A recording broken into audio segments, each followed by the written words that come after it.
Queen Elizabeth explained in 5 minutes. Let's go.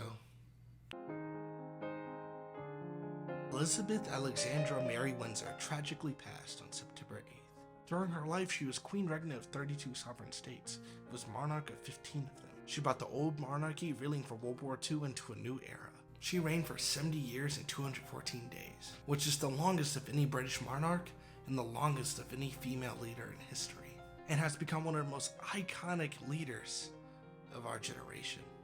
But how'd she get there?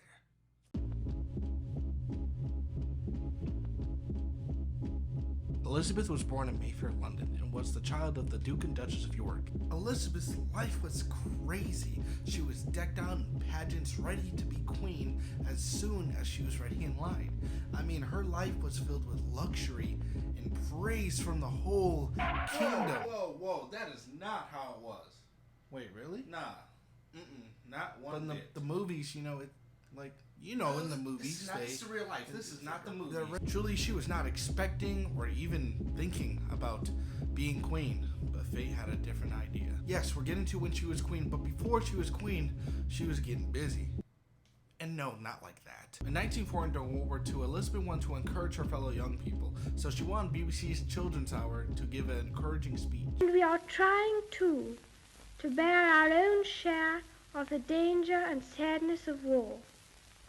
We know, every one of us, that in the end, all will be well. In fact, Elizabeth was so dedicated to her country, she wanted to join the military. However, this did not come without hardship. As you know, back then, women's rights was a different thing, and so it took some convincing. Queen Elizabeth had a lot of firsts, and one of those was being the first female royal to enlist in the military. She was in the Women's Auxiliary Services, where she trained as a mechanic and driver. And like all good stories, Elizabeth fell in love. July 9th, 1947, Elizabeth would be engaged to Prince Philip.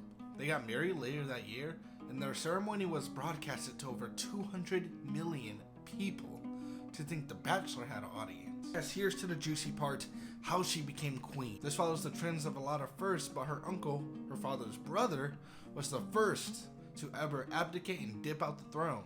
So her father became king. I mean, she is next in line, but how did she become queen so early? Wouldn't her father live like a long time?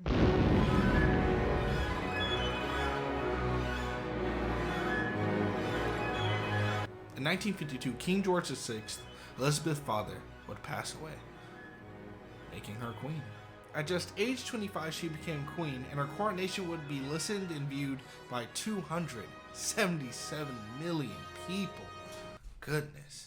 Another first, as queen, she was the first to address the country by TV. This was in 1957, and to put this into perspective, gas was 29 cents, the Diary of Anne Frank came out, and the first ever Mr. Potato Head was sold. The reason so many people adore Queen Elizabeth II, not only in the UK, but the world, is because she really went out there and wanted to make sure people knew that they were loved and that the UK had their back. And this was because another one of those first, she was the first monarch in half a century to visit India. That was in 1961, and in 1968 she would be the first regional monarch to visit South America.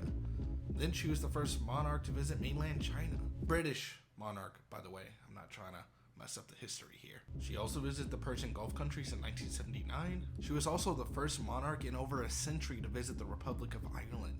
Queen Elizabeth wanted the days of waving from a distance to be over, as she is the most traveled monarch in British history, visiting 110 countries. And another first, in 1976, she was the first monarch to send an email. And don't think this was all sunshine and rainbows. During her 70-year reign, she had her fair share of attempts on her life, marriages, divorces, and controversy within her own kingdom. Fun facts. She was known to adore horses. Since becoming queen, Queen Elizabeth II owned over 30 corgis. She was a royal patron for over 600 charities. The royal family has a lot of money, but don't ever say she ain't giving out the bread. That's all I could really find, because she really did interviews, so no one knows too much about her private life. Can't get caught up if nobody knows, stupid. And towards the end of her reign, she was still doing notable things like ushering the new Prime Minister, Liz Truss, and also addressing and doing a live broadcast of encouraging the country through the pandemic. I hope she rests in peace, as it seems like she inspired millions, and especially women, to go out there and do their best. Oh, sweet, I made it in time. Now I don't have to change the thumbnail. If If you enjoyed learning about Queen Elizabeth II, hit that like button. As always, long live the Queen. This is the Perks of News, and I'll see you in the next one.